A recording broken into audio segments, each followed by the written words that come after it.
un podcast de Cooperativa.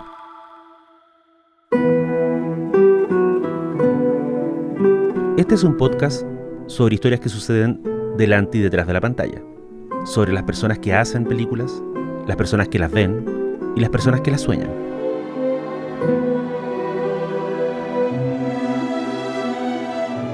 Soy Daniel Villalobos y esto es El Contador de Películas.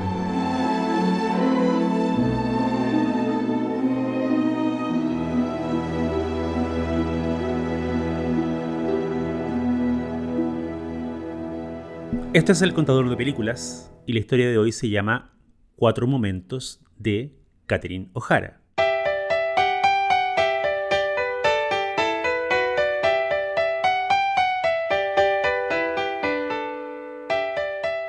La muerte nos visita a todos.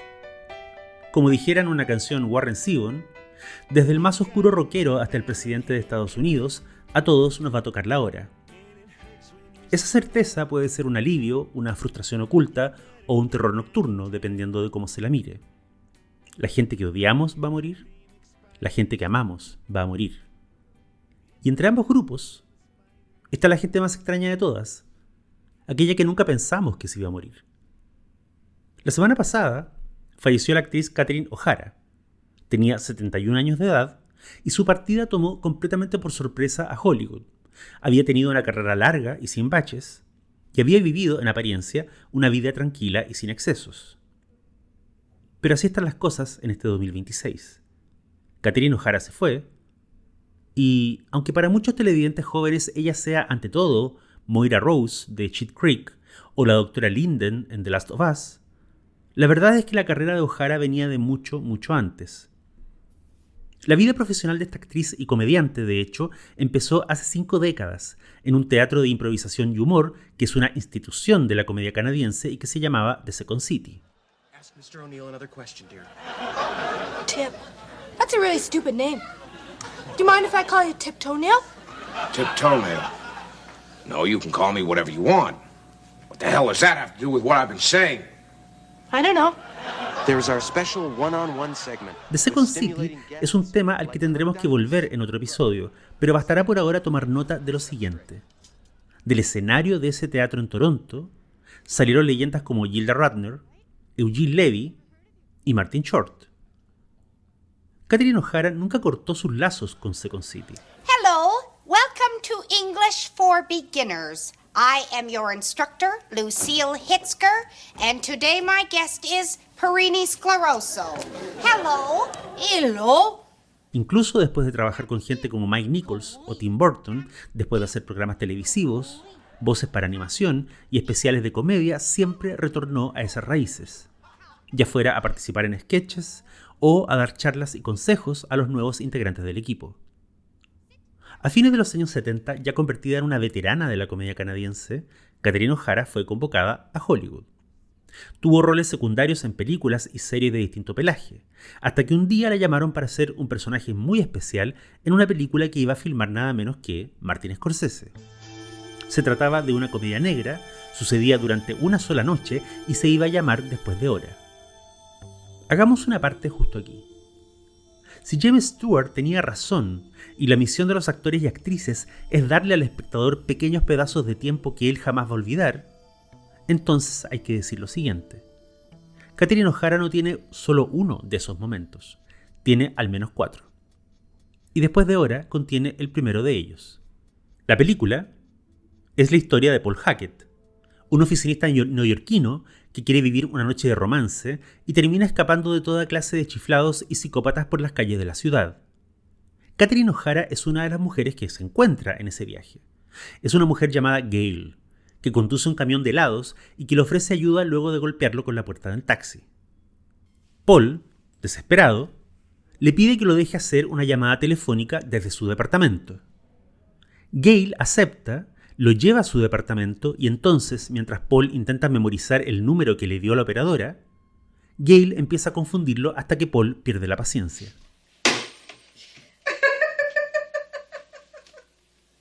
Now I have forgotten the number. What is wrong with you? Are you all right?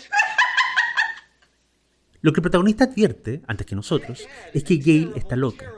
No es una excéntrica, ni una mujer aburrida, es una loca.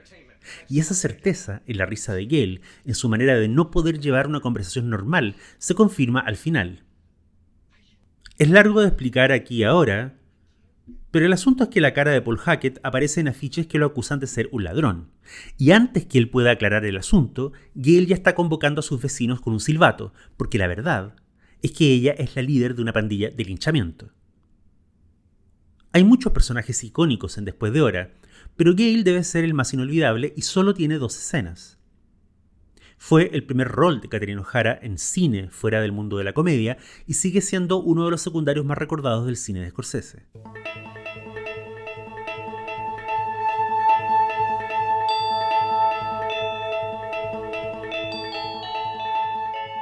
Segundo momento. Año 1988. Delia Deeds en Beetlejuice. Tim Burton tomó el concepto original del guión y lo convirtió no solo en la fantasía ochentera definitiva, sino que además lo filmó como el choque cultural entre el nihilismo punk, el fantasma Beetlejuice, el espíritu pueblerino a lo Frank Capra, los fantasmas dueños de casa, y la insoportable peste de la onda yuppie. Y esa onda yuppie, esa moral, esa creencia, esa fe de que todo puede ser alterado, triturado, empaquetado y pasteurizado gracias al dinero y al mal gusto, está perfectamente encarnada en Delia Deeds. Delia es la madre de Winona Ryder en la película.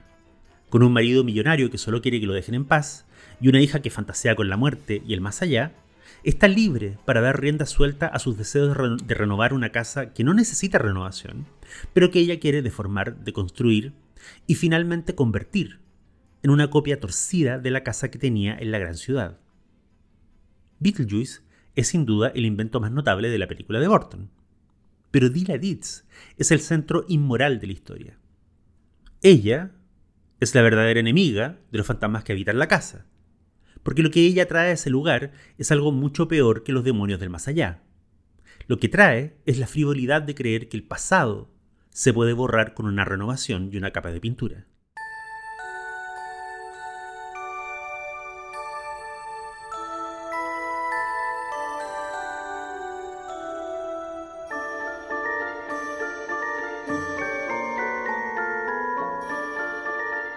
Tercer momento. Año 1990.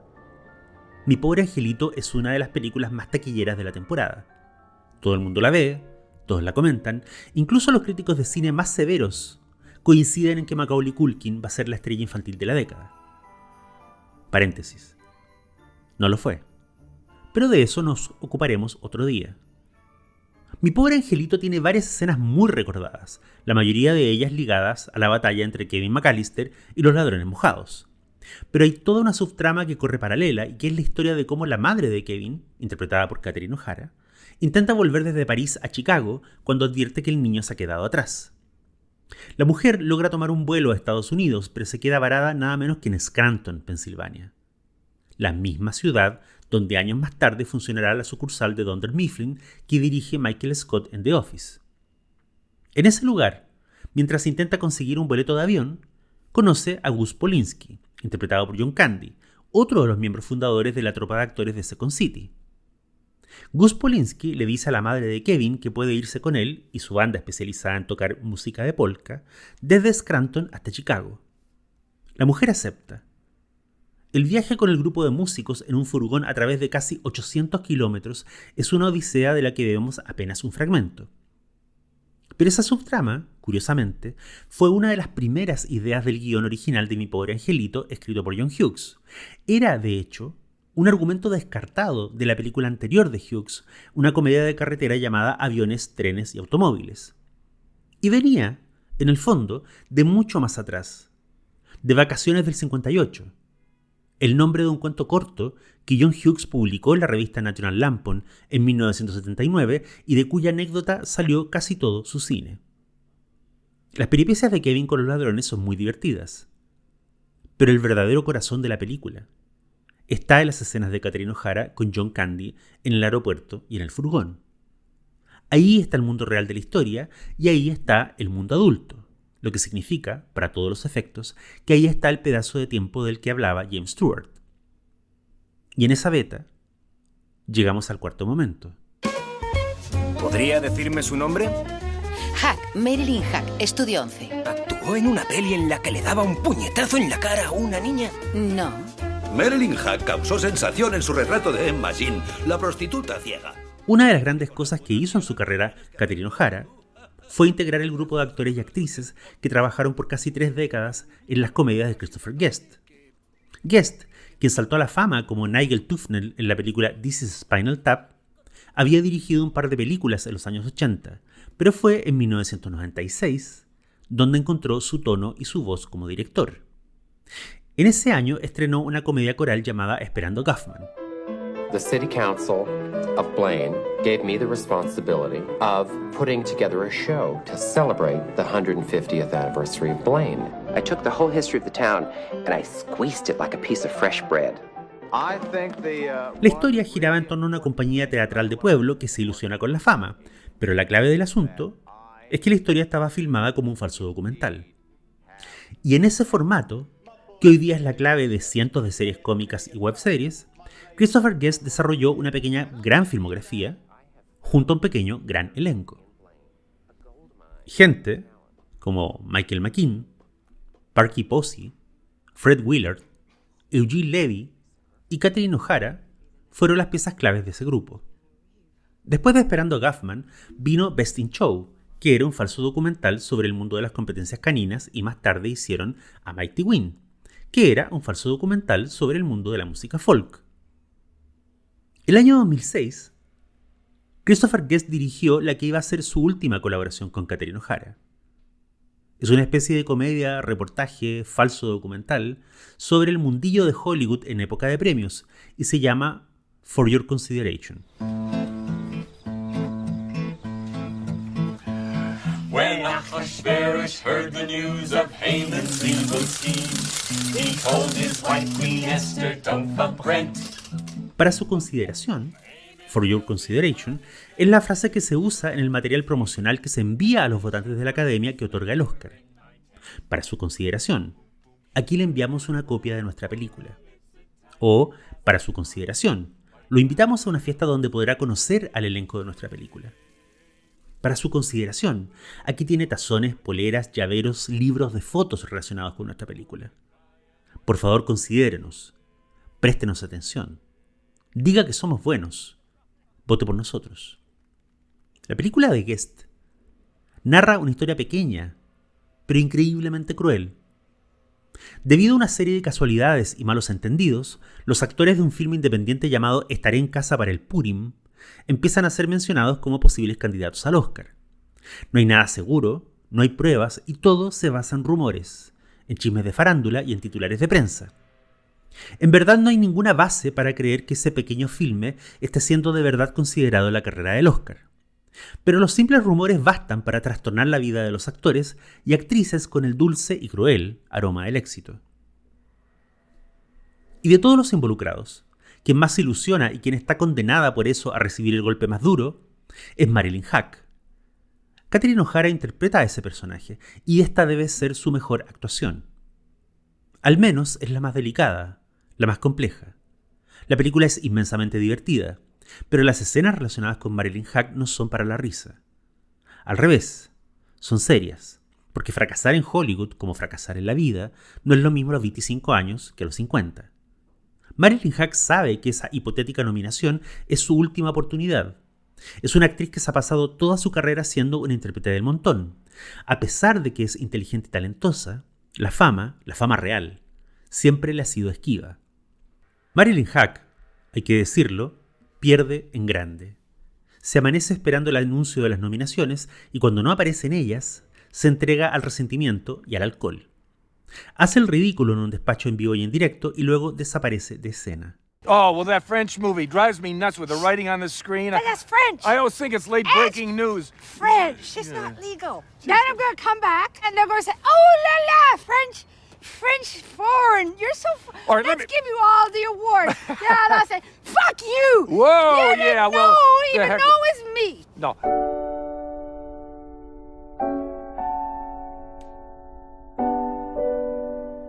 La última vez que la vemos, Marilyn Hack está dirigiendo una clase de actuación en alguna universidad o instituto perdido. Con la mirada muerta y el rostro dañado por el bisturí del cirujano, arenga a sus alumnos.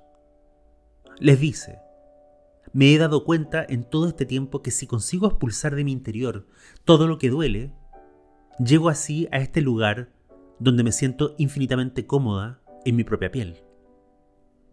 Lo que dicen sus palabras es desmentido en la imagen por su rostro. No solo tiene la sonrisa fija y artificial de las malas cirugías plásticas, además su mirada está completamente perdida en el vacío. Tal vez, nos dice la película, tal vez la medianía y el anonimato eran el lugar donde Marilyn Hack era feliz, a su manera. El breve roce con la fama, la sola posibilidad del éxito, destruyó su carácter, arruinó a la actriz y dejó hecha un guiñapo a la mujer. Este es por lejos el final más oscuro de todo el cine de Christopher Guest.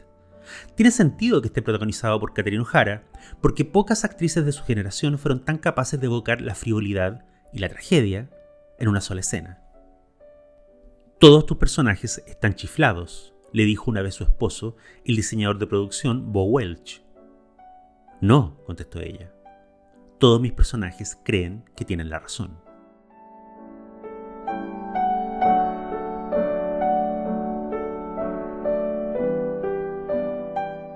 Soy Daniel Villalobos y esto fue El Contador de Películas. Hasta la próxima.